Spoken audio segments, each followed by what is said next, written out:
Hello and welcome everyone to LCS Challengers League, week number 7, day number 1. I'm your cast of the day, Eric Desirux Beltran, and of course joining me on the broadcast, it's a dubby when you have the cubby in the clubby. It's Matthew Cubby Samuelson. How you doing today, Cubby? I'm great, man. I didn't prep anything cool for you to rhyme with your name. I apologize, Desirux, but hey, ready to rock. I was thinking of you seeing the LCS setup, you know, like from the cage rage, and definitely some wrestling inspiration from that.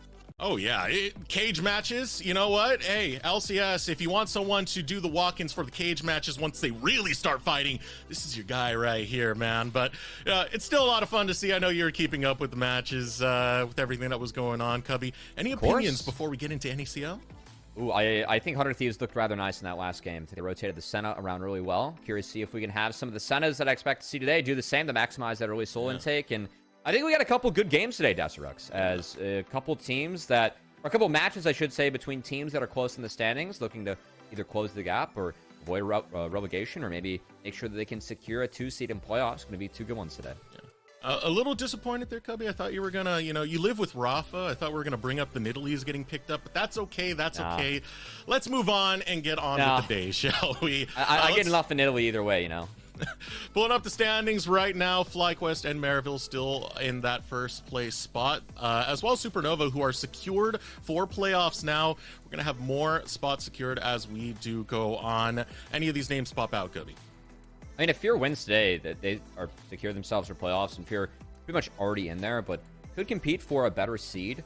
And honestly, excited to see Maryville go up against TLC, because TLC is a team lower in our standings at 3 and 4, but really feels like the last 3 sets they've played, they've been much improved. And I know I was talking with Zyko yesterday in his stream. He expects this to be close and competitive, and I expect it to be the same. I think that this is going to be a sign of what's to come, and really see where TLC ranks, because this is a team where they could be a low seed going into the playoffs, but one that you really don't want to draw. And a lot of talk about TLC because they will be playing on the Rift as we pull up the schedule for the day. Their opponents will be Maryville University. That'll be our first matchup. Coming on after that will be Area of Effect Esports taking on Cincinnati Fear. But let's start off with that first one, Cubby. Maryville University, Team Liquid Challengers. 2 teams that have interacted with APA. I just want to throw that one out right as we start getting the rosters going. Maryville University first on your screen. And speaking of APA, of course, Spyrax in the mid lane, 2 MU alums, I should say. It's kind of fun. You know, they have a relationship in the offseason. APA would often go back to MU to boot camp, play 1v1s with Spyrax. I'm sure it's still something that these guys keep up. But I think the big kind of highlight for Maryville this split is that with the late roster changes, the one piece that we expected to stay the same was Scary Jerry and Zyko, and they've really stepped up and looked very strong this season, Desirux. Yeah, they've given so much credit to both the mid-jungle, but, I mean, Niles, to that regard, looking over there at his mid-jungle, you got to really look at that bottom lane because outstanding stats have been coming out from Scary Jerry. Great performances. They're a very ruthless bottom lane.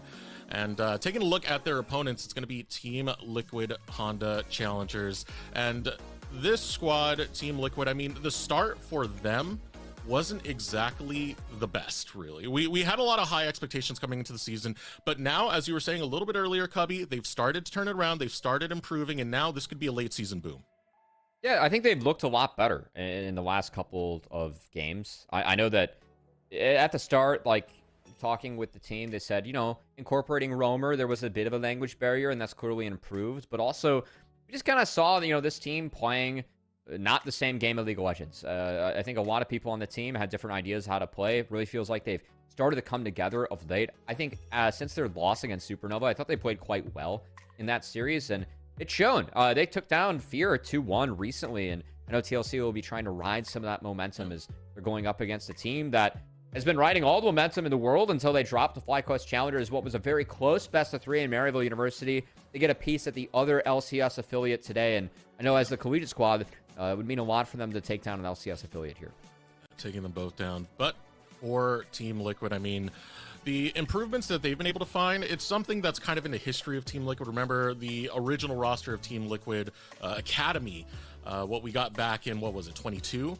Started off at a very, very low seeding before they had their bumps in improvement that got them to back-to-back Academy championships. Now, know what? I want to see how this is going to simmer, how this team is going to come together, because we're starting to see that now. Keel has always been outstanding, but just things clicking, things coming together. Sometimes it doesn't really seem like they know what they're doing once it comes to the mid game outwards and how to play that one out.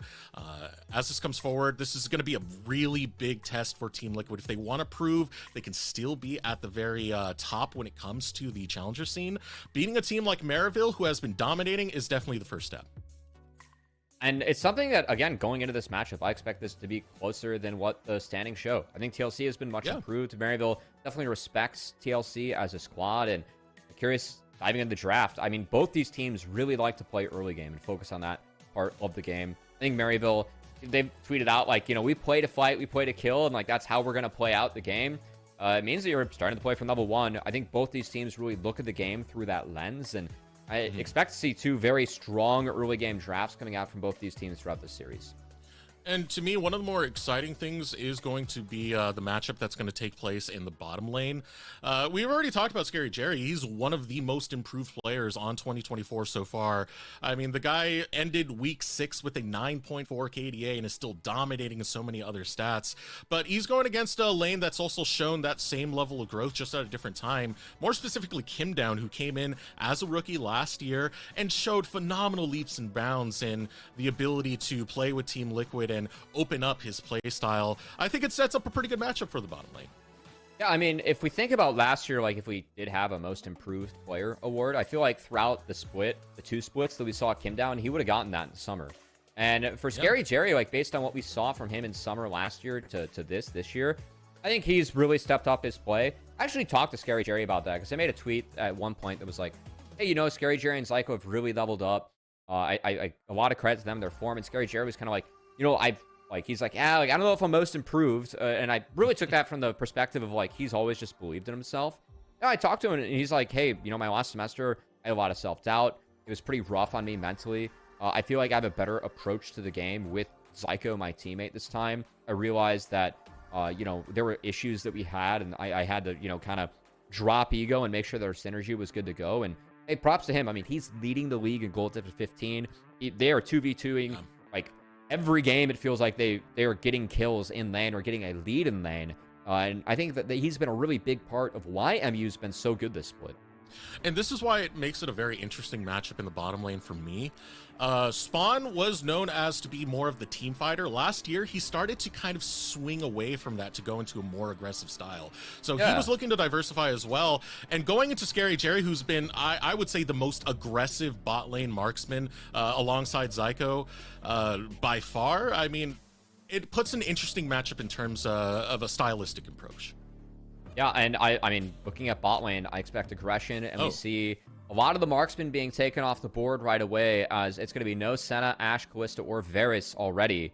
MU, first pick, they usually like to hold jungle uniquely on this team. They're going to early pick other aspects, and taking this TF early, it's something that I'm going to expect that Niles is able to play topside. We've seen Spyrax play it to a good degree, so strong champ has been let through, flexible on blue side already for MU. Yeah, it's incredibly flexible. You can take it in the top lane, take it in the mid lane, and you get so much pressure on the map. Yeah. The moment overextensions start happening, that Destiny Gate can mean that TF is there in a heartbeat, ready to turn it around. Huey will be the lock-in for Team Liquid Challengers. See what the next one comes to be, because again, that is another one that can be a bit more flexible. I've seen it very recently taken in the bot lane. I forget what matchup it was. Yeah, you can go support with it, like the Senna Hui, or Barrel's just been playing Hui, like as a non-farming support bot. Just you build some damage in the new season. Damage a little bit better from the support role, given some of the items, but it's going to be paired up with the Bear from Keel. We saw the Bear in LCS a lot. We saw this yesterday in Challengers League. This pick got enough buffs where you cannot ignore it. It's a very strong early game, and going to be answered, at least bot side. Scary Jerry and Zyko going to take that Lucian Milio. I will say, I feel like this has been nerfed a little bit throughout the split, as when it was double support items and Lucian got Bloodsong, I feel like it was a little bit stronger. But Scary Jerry and Zyko have been good enough at playing out this lane. I like Scary Jerry's Lucian. I feel like he still gets the Lucian pass from us as a broadcast, and excited to see him pull it out again. Yeah, when we made that joke about Lucian actually being good here, a lot of that was Scary Jerry, because he would dominate on Lucian. Immense. Yeah. Him and Lens, and now we're still going to have that combo. It's still a very strong pairing, even if it is nerfed, but the response for TLC is going to be take that Nautilus. Now, this means they don't have their bot lane, so Maryville can keep attacking that in the draft. Now, there is a world where Spawn can play the way, but as you highlighted, Desrex, not exactly what we're expecting. At the moment, though, looking to throw out some bans towards Niles and his champ pool, so maybe expecting that Twist of Fate to go mid. And also, I will say that uniquely with that Jax, that has been Yuji's answer to picks like Vi and Xin Zhao being taken. So I know Volibear is already on the board. I fully expect that to be jungle, but that ban specifically towards MU does hit 2 roles. All right, one more ban to come out from TLC. Maryville, they are attacking that marksman pool as we had talked about earlier. Euphalios is the first takeaway, and Spawn can position really well in that Euphalios. Again, he's always had that reputation for team fighting when it comes to being on that marksman, so taking away some of those mid-game to late-game marksmen that have a lot of presence there could be the game for Maryville going for an early-game attack. Final ban comes through. It's the Draven getting banned away, so 2 marksman bans back-to-back. Top lane attack for TLC. Yeah, it's really hitting Spawn's pool and some of the good pairings. I mean, you can run Smolder here, but Smolder gets outranged and out-pressured by Lucian, at least early on. And that ultimate is really easy to pepper Smolder. So with all those picks off the board, I mean, Kais is something that if you are not able to hit any dredge lines in lane, this is a pick that will lose to the Lucian Milio. But if you can get ahead, and especially if your jungler is able to come bot, it's something that can be explosive later on for TLC, and a pick that I think Spawn plays very well in the Kai'Sas. So I expect TLC this focus to be bot side early. Jenkins will have counterpick to try and be self-sufficient on the top side. And it looks like he'll be going up against that Twisted Fate as Spyrax locks in that trusty Azir that's been so good for him this split. TF in the top lane means Spyrax will be on that Azir, and it's not just good in this season, Cubby. In the last seasons, it was a lot. It was the champion he played in the most of his games. Going forward, he was quite the beast on it, so very proficient on the champion. And now Yuji going on the Xin Zhao provides a lot of pressure to make that all shine. This is the duo that Niles has been complimenting so much, both Spyrax and Yuji, now on Azir and Xin Zhao. We'll say that I like Volibear into Xin a lot. I was asking for Boy to be picked into Xin yesterday when we saw it in our later series, as it was Mirage Alliance. Ended up falling in that one as, curiously enough, Jay's going to be locked in for Jenkins. That's a lot of aggression on the top side.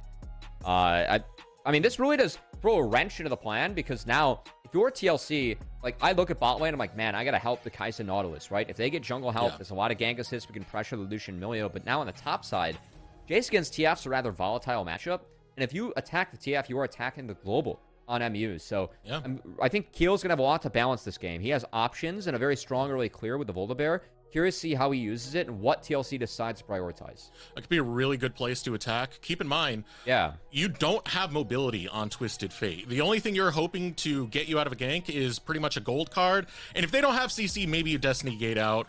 Not the most efficient use of a Destiny Gate, though. You really want to use it to impact the map. So this does give a game plan for TLC to find a weakness in the armor of Maryville University. Yeah, it's something where I'm really curious, again, how Keel decides to play out this game. I think that Keel has options from level 1, as they can group with Nautilus and really fish for hooks and poke as TLC. I'm going to see TLC use their level 1 to try and dictate the map, get Keel a good start, and they can decide which side of the map they want to play towards. There are perks to playing towards both top and bot here, so really going to be on Keel to see what he and TLC wants and are going to value the most. And frankly, I expect it to be bot side focus. I think the Kai'Sa is just a little bit too valuable and needs help. But then again, could be wrong, because TLC, they got 5 people walking top, seeing if they can find Niles. Right. Team Liquid Challengers, they're going to hide out over in that top lane brush. It's going to be a 5-point spread for Maryville University. So this is not going to be spotted out whatsoever, but at the same time, how much time are TLC willing to waste kind of going around and looking for this invade? They don't want to come up empty-handed. Niles is going to spot out him down, so now there's no play to be made. They realize what's up. Now the recalls for TLC. You can see the instant response, though, from Yuji is to get a ward on the Raptors, so I like that from Yuji and MU. TLC, I mean, again, all eyes go to where Keel wants to start. Raptors will be spotted if he does peel that. Volibear very much wants to start AoE camps, given the base damage of E and the lightning. And Keel, not being spotted yet, might actually be looking. Does drop a late ward in the blue. So yeah, and it was pinged Raptor down. start. Yeah, and so we'll be top to bot for Keel, but that level 1, just trying to make sure that Jenkins has a chance in this lane. He did take the Conqueror, so gonna have to brawl it out against the TF if he wants to win. Both junglers are going to be spotted out when it comes to their starts. Now, what I want to see is the pathing of Yuji, because I've seen Yuji constantly attack this bottom lane on a lot of early plays that Maryville looked to set up for. Since Keel is pathing towards that bottom end as well, I want to see what kind of skirmish we could really get from that on TLC's side, as Scary Jerry already bringing the aggression to the face of Spawn. Dredgeline gonna miss. Scary Jerry actually just used the barrier to eat the passive proc from Spawn, so they went out on this trade heavily. Sustain advantage goes over to the Milio as well. Props to Maryville, where, again, I talked to Scary Jerry before this match, and he said, both him and Zyko said, you know, they're looking at 2v2s a lot more disciplined, getting in that practice, and some of it's paying off, as these guys have been the best performing laning duo we have had in Challengers. Against Scary Jerry, averaging over 1,000 goal differential at 15 on his lonesome, as that's a lot of dominance. Meanwhile, Keel, you're going to look for a dive. All right, so focus on the TF early. If he finds Yuji, he wins this fight heavily. Ooh, Yuji's walking up and he doesn't realize what waits in that brush. There's bears in this jungle. Yuji tries to turn it around, looking for the 3-talent strike knockup. Gold card comes out, but first blood has already been secured by Keel. That's why we love the Volibear and the Xin Zhao. Xin Zhao has to go in. What does Voli get to do? Press Q, press E, everything connects. And Niles trying to hold this wave away from the turret. A game of cat and mouse here. I think because Jenkins missed that empowered shock blast, just able to force TLC off, so he does have flash if he wants this. All right, this is gold card. Can you get him underneath the tower? Keel just flashes onto his face and bites it off. No TP for Niles, too, so that's extra punishing as TLC gets the wave in. Great start for them. I mean, we set up early. You know, Keel has the options to going top, going bot. He spent a lot of time to make sure that his top laner was set up for success, and that's a 2-0 bear. Has a D-blade to boot coming out of the base, and now Keel has the strength to really go find and fight Xin Zhao wherever he wants on this map. And it's working out so well from that focus onto the top side, playing it out, making sure this twisted fate is not going to be an issue. Now, with Yuji pathing over towards this bottom side, I want to see what the influence is going to be on bot lane again, because now Keel can actually contest with Yuji. Yeah, Keel going to clean up his bot side camps. Yuji is a little bit ahead, but of course down in items. So while Yuji will be here first, if Keel is able to find him, should be a winning fight. Keel catching up to that level 4. And Down's going to get in here and get some info for Keel. Still hasn't spotted out Yuji taking the... Okay, there we go. There's the scrying plant. We'll give vision over to where Yuji is. Keel will take that information. Going back into the jungle, and more pressure coming out from this bot lane. Scary Jerry Zyko now taking a plate. I think bot lane is just kind of left to the wayside. I mean, this is really big for Zyko and Scary Jerry, but with Keel's path, he's working his way towards the grubs, wants to take those. I will say, I think the grubs are a bit of a bigger deny from Maryville than it is a pro for TLC. Of course, you take grubs if you can, but I think that Maryville's comp with Niles being more of a dedicated splitter later on in the game will benefit more from grubs. I mean, the person who's going to benefit the most from this will just be Keel, because first grubs do give a nice chunk of experience if Keel is able to secure this, but with a bouncing top lane, each jungler is around. Keel is just going to start this in the face of Yuji, and I really don't know if Yuji can contest. I think this just goes over to the bear. I think Yuji's making the right choice, though. He did take the scuttle crabs from earlier, was able to get the double scuttle, and just get back into his jungle to make sure he's still keeping up with the situation that Keel is presenting him. Keel still on these void grubs right now. We'll be able to secure 2, and Yuji's not going to contest. Easy 3 for TLC. Again, Keel is just so strong right now. We're going to get some vision against Niles on the top side. Keel will take his last camp, reset, and honestly, I don't think there's going to be a dragon timer for TLC, but at least Keel can continue to rotate out his camps. I think the first 2 clears on Volibear, you were usually, one of, if not the strongest champs on the Rift, so I really like how Keel has made good use of this. Not just using the first 3 camps to hit level 3 and go for a dive where you're very strong in fights, but also Volibear clears really fast early, and Keel's been able to kind of catch back up with the Xin Zhao, despite all that time invested topside, so wins across the map for TLC. What about this bottom lane? This CS lead is really starting to add up now. Him down, trying to interfere with the backs right there, but so far, that last wave crashing into the tower, now one right after it, just barely short of it. Still going to catch him up in CS just a touch, but they can do it's Dragon a pretty right big now. lead right there. On this wave, they could do the Dragon if Spawn were there with Keel. Instead, Spawn going to make sure this wave gets all the way in. Just curious if Keel decides to do it. This is the one wave where TLC would be able to do the Dragon, and I think Keel's going to hit the timer. So, again, really well done from TLC. I love Volibear in these early games. Like, Sin's out, has to go in. Voldy wins all those fights. Really good use of the strength that TLC drafted early to pick up these neutral objectives. Niles going to port back the lane. This Dragon goes over to TLC. Just getting the information that the Dragon is getting taken, but only able to kiss it goodbye as TLC will secure that Drake. Coming a little bit too late, catching him right on the respawn timers. Really good for TLC. Neutral objective control really established by Keel. He just gets to keep on cycling out his camps, and it's really up to Maryville to kind of break the trend that TLC has going on in this game, which is, I mean, they're strong now. Yeah. I think the way that Maryville can do this is maybe Zyko, Scary Jerry able to pick up a 2v2 kill or just a big advantage from the lead they have in the bot side. Look at the items our Lucian's sitting on. Scary Jerry feeling a little bit more comfortable in this game than Spawn, as he's turned some of that early landing prowess into a bit of an advantage in the inventory. That's one place that Maryville could look to attack, but the rest of the map, very TLC favored at the moment. Be very capable lane to try and get ahead for Maryville University, given how much praise we've given to Scary Jerry. But just talking about his stats, I mean, talked about it. He's top in KDA, somewhere at 9, top in average kills per game. He's at the lowest when it comes to average deaths per game. So he's really ranking in the stats, really getting the performance going. Yeah. And it's definitely a place you can attack, as so far, so good for Scary Jerry and Zyko as they continue to press the lead. I think that last one, actually, it says a lot about, how far ahead Scary Jerry's been getting, the fact that he's averaging the least amount of deaths, because Maryville is a bloody team, too. Yeah. And that's something that I feel like Scary Jerry had issues with last summer. They're just dying randomly, you know? And so not only is he getting leads, but he's maintaining them and, like, pushing them. That stat for me is one of the most surprising. Like, I've seen him get the 2v2 kills and get ahead of the Indeserex, but I didn't see him also dying the least of everyone in his role. And Cubby, this is Scary Jerry, who's playing aggressive in the bottom lane. It's not just passive play. It's not just a KDA player. No, this guy is bloodthirsty still and getting these level stats. Yeah, I think that, I mean, that's very telling of Scary Jerry's year. It's been a stat machine. Now in Lucian Milio, see if he can be really pumping the damage that his team needs him to do.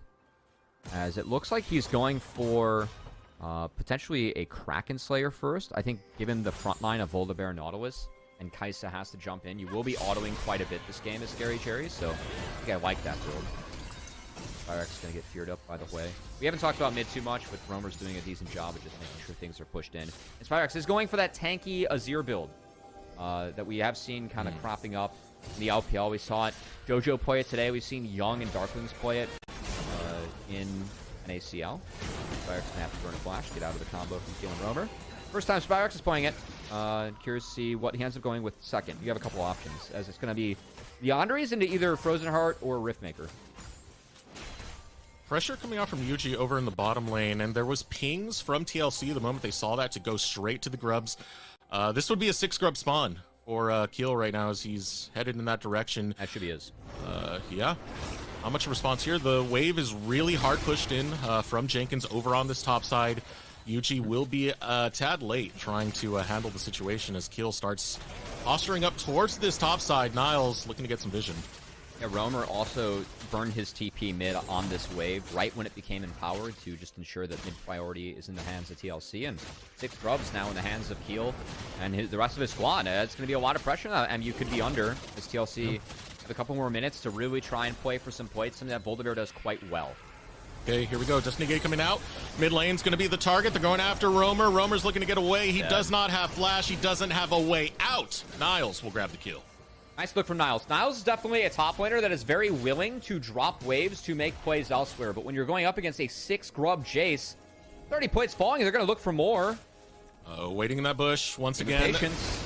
It is the bear bush, and Yuji has fallen for the trap once again. Over the wall, slam jam. Thank you, ma'am. They're going after Niles. He will not fall as the rest of Maryville looking to bring some protection for their top lane boy. Kim down, almost falls to Spyrax. Spyrax now on the chase, waiting for cooldowns. Can't get close enough, and another pick coming out from TLC unscathed.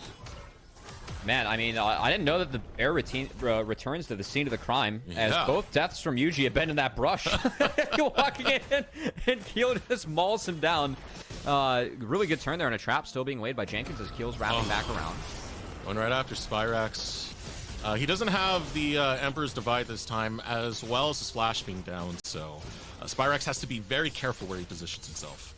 Yeah, he did have a ward in that tri-brush, so Spyrax was a bit aware of what was going on, but still, TLC, they're really using these 6 scrubs well already, as Jace got 2 plates for himself, and we're going to get a replay of the scary bear. It's so fast, man. Yeah, that's a one-tap, and then Keel going over the wall gets an easy second. I just love how Keel's playing up this Voldibear. Like, this pick gives you so much control over the map early on. I really feel like Keel's been doing a nice job at pressing these advantages. Spyrax not quite able to pick up the kill in the back half. It will be, though, Maryville securing the 2nd dragon of the game, so that's a nice consolation prize. I think TLC is still happy with everything they've gotten so far, but Maryville delaying the dragon stacking will help them. And Kill's always been a very intelligent jungler, been one of our most, the one we're pretty much the most proud of comes to the scene. Got a lot of credit from Spawn, the old coach out of Team Liquid, as now Jenkins under attack. Niles almost falls. He's going to burn down thanks to the red buff. Spyrax still going to continue with the assault, but Jenkins has the damage. Double kill for Jenkins. That's the rank 1 player in NA, baby. He's the one that got it first, and Jenkins has really started to show up in the latter weeks as Maryville. And this is a team that likes to play fast. Niles likes to support his lanes. We're going to ignore that shock blast. He got the double kill. It's fine. But everything is kind of falling to the wayside here for Maryville. Like, this is an attempted play from Niles. He just gets one-tapped. I mean, this Jace with the Eclipse already completed. Such a strong dueling item. Really well done by Jenkins to squeeze in those back-to-back quick autos from the W, and then understanding, hey, he's got the Conquer. I mentioned that at the start of the game. If you have Conquer, you have to brawl to win. Jenkins is ahead. They're letting him brawl to win, and he's doing it. Oh, yeah. 2 kills back-to-back, handles Maryville. And unfortunately, we do have a pause in the situation, so we'll just have to do the reset. Okay. You good? You good? Yeah, we're good. I keep the game here, so we like to get locked in like an FPS player, you know? Yeah, I feel you. That's where the mic arm comes in. Or what about, who was it? There's someone on Cloud9 where they had, like, the computer all the way forward. That's Blabber. In their face, Blabber, yeah. Yeah, he's CSGO pill with how he's got his PC, you know? I gotta ask him his DPI as well. Yeah. I don't know if he is, like, the keyboard, like, slanted, you know, where all the FPS players do. Anyway, we should probably get out of this. Ben, honestly, a really good game from TLC so far. Like, this is a team where we've started to really see them come together. I mean, like, going over some of the VODs, like, I had Spawn in my chat, right? The former coach of TLC and now coach of LCS. He's like, man, these guys are good. It's just like they haven't really put it together yet. It's been really fun to see these guys continue to put it together. They're doing so against the stiffest competition they faced so far, at least having this form early games. We'll see if they can cash it out. That is going to be the hope. I mean, there was a lot of potential from them in the early season watching TLC, and now we're starting to see that potential kind of realized as Heal going after Zyko on the invade towards the Tri-Bush, trying to get a little bit more pressure relieved. Scary Jerry is still winning this lane, but elsewhere on the map belongs to TLC. I think all eyes now for TLC, at least going to be Rift Herald, given where Jace is at. That should be pretty free. We have a 3-0 Eclipse Jace already. And I'm curious if Niles is going to be able to punish Roamer's flash being down. I think that's where I'm really looking at by Maryville, trying to take down that Hwei one more time. And one of the perks, at least for Maryville's draft later on, is that they can really use the TF to attack the Hwei inside lane. As Jenkins... Like, the idea is to attack Jenkins as well. Jenkins is a little bit strong right now. They're going to have to get a little bit more gold under their belt before they can maybe take down the Jace. But I think that Hwei is very doable, especially flashless. So I like to see Roamer playing this far back, and curious if MU decides to make any plays on the Hwei before that flash sneaks back in. The worry for me is that if MU doesn't really get anything going soon, once we get towards the mid game, once we get towards the late game, and we're doing Baron dances, Dragon dances, there is so much poke on TLC, dude. Shock Blast, the Kaisa missiles, even the Hwei. It's a long range one with what is like his QW. So you got so much poking you can do. Hwei's like the nastiest damage out of them all, quite frankly, as he gets to pick what he wants to do damage with, you know, with the painter, gets to choose the colors he's going to apply to the Rift. Make his own I will say, we've seen Prismal rock the newer Kaisa build of like going Eclipse, Nashor's Tooth, and trying to get the W evolve early. This is very much old school DPS Kaisa. You got the Kraken Slayer, that this is Gala Pill from Spawn. So he's going to be really trying to make sure that all the autos are coming out and the DPS is going up against MU. Him down going forward. We'll get poked away by Zyko, but no fight going to be met so far. However, in the top lane, Jenkins whittles away that turret, will grab the first break of the game. Dragon is spawning here in Buck 45. I think that MU... I'm curious if they take the fight or not. I think that TLC have to play for this Dragon, and they're pretty strong at this point. Like, Jace on these items this early is going to be hitting really hard with the poke. And I really like to see Jenkins coming to this 90 seconds before so he can really lay the hammer down with those shock blasts, right, in the range gun. I think this is good from TLC, just understanding their comp. I'm just wondering if MU decides to sack this and get some gold on the Niles, because that could open up them actually looking for plays on sides later, which is how I think MU opens up the map, as we have a sneaky Spyrax sitting on there. Leandre is behind them. Niles is wrapping down. We could see a port. Chance for a pincer right here as Zyko joining in. They're still looking for Roamer, but Roamer hasn't been really taken out so far. Here comes Yuji, goes after him. Crescent guard, will he burn down? No, Roamer survives. And now Yuji's in the thick of it. Same thing with Niles, and both of them will fall. No, Niles barely able to escape. Spawn joins the fray. Killer Instinct goes through, and he'll take down the terror. That is Scary Jerry. Zyko falls. Niles one more auto away from collapsing. Gonna miss the QW, and the rest of Maryville barely able to survive by the skin of their teeth as the threat of Team Liquid Challengers begins to move forward. We talked about getting to Roamer before the flash comes back up. Roamer got his flash up in that one, barely able to sneak out, and that was key because the damage he put down to the back half of the fight ensured that TLC wiped Maryville. Now Maryville in a really tough spot this game. Was talking about how they could maybe sack that Dragon to try and get gold on TF. Well, it's before the Dragon. They opt into the fight with Niles porting onto Roamer. It's a good scoop initially, but Spyrax has to instantly burn his flash. He's in a really awkward spot as everyone's collapsing upon him. Keel forces Spyrax out of the fight. Roamer barely gets out, and then from there, Maryville are overextended. Scary Jerry late to the play. The TLC have a numbers advantage. And once Scary Jerry gets here, he gets insta-rooted and insta-popped by the Kaisa. Well played by TLC. They really got the two damage dealers for MU out early in that fight and ended up running the fight because of it. I cannot believe Roamer survived. I know, yeah. If Roamer goes down, maybe it's a little different, but I think that was the other big key. Goodness gracious. Now Maryville, by the skin of their teeth, they really didn't get the play they were hoping for, and things might be collapsing. It's a 4.3k lead. 18 minutes into this game. Niles still trying to get something back by going after the side lane. It would be an objective bounty, good amount of gold to be recovered, but TLC are already back and on the defense. Again, opportunity to attack Roamer in this lane, but I think in order to do that, you want to use the playbook that MU used on the last play, which is have Spyrax match the Hwei and then send Niles to follow. I expect to see that from MU while the flash is down from Roamer. I think that's their best way back into this game. Is that a spectator bug, or is that turret actually at one? Oh, it's 16. At 16 HP. A slight breeze could knock it over at this point. Someone get this turret a car. I feel like maybe it's able to drive Shelly now. I appreciate you, Cubby. Some of those pre-prepared, pretty good. Here we go. Gank coming out in the bot lane, and I appreciate this from Maryville University because that's a shutdown that's going to reinvigorate Niles. Yeah, it's not onto the Hwei, but it is onto the Jace. Again, that's the playbook for MU. Try and get push in a side lane and again go attack the other with Niles. Well done. Mid tower will drop, and also Hwei got top in rather deep, so it's not like MU gets that play for free, but I think that's still a positive play for MU. Whenever TF has port, try and attack. It cuts the gold lead down by about 1,000 now, something desperately needed for Maryville University. A lot of those kills going on to Niles at the moment. One of the things for the late game scaling of Maryville, they got to start getting kills on to Spyrax. Scary Jerry leading forward, trying to shove in this wave. Don't got too much to fight for. 3 minutes until the next dragon spawns. That would be Dragon Soul Point for TLC. We got Baron in 15 seconds.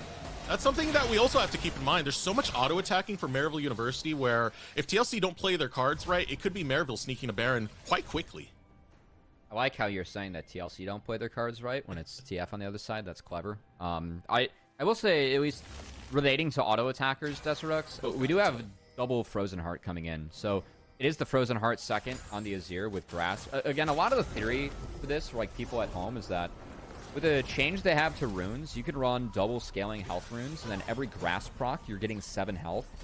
And if you do this with like Overgrowth and potentially conditioning in the tree, you can really stack up a lot of health and resistances to be safe when you go in as Azir, with the W's doing all your base damage. But at the moment, TLC, they don't want to wait around to see what that build looks like. They want to take the Baron and do it now. This Kim Down might look to turn. Ooh. Oh, that's teleport coming out. So already joining the fight is going to be Roamer. And look at this poke. This is something we were worried about. With Jenkins having so much economy, having such a good early game, these Shock Blasts will rock you. Niles is going to try and walk top lane, I think, to at least draw TLC in, as MU did get top lane in very deep. And yeah, Niles wants to go there to pressure and force someone to answer, but looks like he's not able to do so, or getting a little bit of cold feet as no one from TLC is spotted. Maryville will pick up some waves, but at least the TLC, a little bit of waste of time starting that Baron. Did give MU the opportunity to at least get a wave in deep bot, and now TLC showing MU actually has an angle to try and look for a play with Niles. Positioning forward, out of all the potential units to attack here, it would be nice to take down Jenkins and get that shutdown. I thought MU just hit Baron. I was like, that's ballistic. So, you're kind of thinking about it, man. No, it was just Hwei, you know, getting some cheeky poke in. I'm telling you, we got to test those auto attacks. Even Hwei, he could do the auto attack buff with what? I think it's WE. Yep. I've been trying to learn this champ, man. Really? No. I'm being so lazy with Hwei. It's like, yeah, he used the one where you buff up your autos, or this one goes fast, you know? No, it's a Stirring Lights. That's it. Thank you very much. Yeah. See, I was right. It's WE. I've actually gotten him like 4 times in ARAM, so I've had a lot of time to just. It's very play-by-play brain of you. I appreciate that. Now to cover caster brain. I see 35 seconds on the dragon timer, and I'm moving towards there as TLC once again grouping up, trying to utilize their poke. As I'm expecting to see these shock blasts hit rather hard. That's gonna involve Mirror Mana now on the Jenkins, and that's gonna be a lot of damage. Credit to MU, they are cutting this gold lead by quite a bit by just playing the map. Nothing that has gotten them like out of their situation that they are in as of the moment. It's still very a TLC controlled game. Yep. But now you can see what Maryville are doing. They're starting to stack around that Baron area. They're giving Spyrax a little bit of breathing room, and he will cash in on that objective bounty. Another 1,000 cut from the lead. Does give TLC complete control over the dragon, though. Spyrax has a TP to get back in if he so chooses. Not looking to be the case, but him down at least is roaming up to help Roamer. TP. Niles going to join in, throws the gold card. Does he have the damage to whittle away at Roamer? The answer is going to be yes. Will be able to take him down, but falls in the process as Jenkins joins the fray. Yuji looking to escape. Will have to use his flash to get out, but now marked by the missile spawn leading forward. Here comes Kill, looking to rip and bear them apart as he jumps in. The shuffle comes in from Spyrax, has the flash back over the wall. TLC are on retreat. Over comes Scary Jerry with the double kill, and Maryville University are back in it. What a crazy angle from Spyrax, getting the scoop onto everyone for TLC. I think Keel over-pushed a bit there. They didn't expect Spyrax to been sticking around. He had the TP to get back in, but instead Spyrax just stays in the Krug's pit. Ends up getting a huge combo down on the TLC, and that's Baron now for MU as they're right back in this game. That is excellent for Maryville University. They shrunk down the gold lead to basically nothing. Only response Keel really has right here is to grab that dragon. You still keep stacking dragons. You still have that Dragon Soul point, but that gold lead now belongs to Maryville. I mean, this is a great play from Spyrax in the back half. First off, they do give a lot to get Roamer. We've seen the damage that Hwei does, not just in this game, but in others. So investing a lot, I think, to take down Roamer. That's worth it for Niles at this point. Then things look a little bit tough here for MU. I mean, Yuji's caught. Jenkins, he's so fed right now, but Yuji flashes to buy space, and look at Spyrax. He's not spotted sneaking in here. Everyone for MU's in. Keel funnels in with the rest of the team. Spyrax waits for the perfect time, gets a massive scoop as he picks up 3. Flashes out so that Spawn can't take him down. Gets more damage on the Spawn, which enables Scary Jerry to catch back up and take down Spawn. That's great health bar management from Spyrax and a fantastic fight from him. And great target selection coming out from Scary Jerry. So He's good. now at 3-1-0. He's alive. Scary Jerry has come online. Spyrax making that most crucial play for Maryville to come back into this, and now they're the team in the driver's seat. They're wearing purple, and they're marching into the jungle of TLC topside. That was so good from Spyrax, and some of the power of that Tank Azir build, right? Able to go in and you actually have the time to get down some of those auto attacks in the back half instead of, if you go in with the Nashor's Lichbane build, it can sometimes be a one-way trip, right? If you're able to trade people out or not. That time, no trades being made. They just trade later on in the fight because Spyrax won out on the health bar war. And you can see with this build, he's already passed 3k HP as Azir. The Andres is the only health item, that and a Kindle Gem. But given the scaling runes, the grass being applied, that health stacking up, you can see how big this Tank Azir gets and why a lot of our players are starting to go towards this build in the West as they catch up to what LPL has been up to. TLC afraid to engage. Maryville University wearing purple means that if TLC flounder and engage, their base will go up in flames. You have Niles in the side lane currently. Roamer coming around the corner to try and catch out Niles. Will pop the ultimate in the process. Niles taking a ton of damage. Roamer gonna wait out those cooldowns. Out comes the QW, does not land onto Niles. Niles putting on the fancy feet, but so is Roamer with the movement speed boost. Doesn't get close enough now. A little bit of a skirmish breaking out towards the jungle as Kill takes a big bite out of Zyko, but Yuji took that personally. You don't touch my support, man! Chases the bear out of his own jungle. Now Kim Down will be the one to fall. Scary Jerry goes on a rampage. Yeah, meanwhile, Spyrax forcing Jenkins out bot. Baron buff in the range from Azir. He's also level 16. That's big. So Roamer not being with the team and Baron buff enabling MU to push to be able to get a lot out of that as Niles, he was able to sneak back to base and he's just going to port back in to continue this push. Comes Niles over the wall with the gold card, playing a little spicy. Nonetheless, a turret does go down in the bottom lane. We're going to have an exposed inhibitor 2 minutes before the dragon comes down as Maryville look to take a reset. And I can't believe how explosive this comeback was from Maryville. I mean, It was really one fight and a Baron, and now it's a 4k gold lead. That's a 5k swing off that Baron power play from MU. That's great stuff coming out from them. I love Niles getting out of that gank, opened up MU to take so much space on the map, just taking turrets down. Because they now have 6 turrets down. That's a lot of standing gold they were able to get off the map. Keep in mind, they're down 6 grubs, right? So they just really brute force those turrets. They didn't get a single grub, still able to get that much. That's really, really well played by MU. Gubby, do you remember last year when we used to talk about Maryville University, we used to call them a momentum-based team, where if they didn't get the momentum going early, morale would fall off the face of the earth. This is such a different Maryville, dude. Even with that lead, 4K lead coming out from TLC, they do not break. They keep it together. They keep it focused. And now here they are, 4K in the lead and really taking it to TLC. I mean, I think that's some of the experience coming in from that top side, with Yuji, Spyrax, and Niles. Definitely some of the different pieces as these guys able to stay steady. A 6 grub push from TLC means that mid-inner does melt. A lot of Twitch 1 minute away from the dragon. Spyrax is still farming the top side, so he's going to trade out for top inner. That's not bad for MU overall. This does give TLC the space to kind of drop wards, reset, and come back and defend those wards if they so choose. We'll say a lot of this from Maryville University. Oh, they can't recall. MU's just going to push mid. They know that Spyrax has push. That's an angle to cut off the route. Kill jumps in, but he's not able to grab Niles in time. Crescent guard to protect Yuji, and he'll put enough distance, which means you can't go forward for TLC. Roamer's dead. Niles joins the fray. Scary Jerry, he wants to hunt bear today, and Spyrax will come and cut off the escape route. And Burst Divide sends him to the skies. Alley-oop for Spyrax to send it over to Niles for the dunk. As Maryville, they'll march towards the base of TLC and look to take game number 1. I mean, this is a great look from Maryville, and it's for me, because we've seen this team dominate early games. They're the team where it's like, we fight for better or worse. We're going to fight to get ahead. We're going to have very bloody games. This one, they fought early and lost. They had to wait for the right time to come back.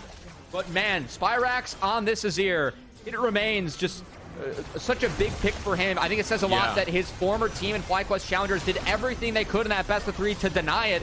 And with a new build, it's the same old Azir for Spyrax. He really carried his team past the finish line.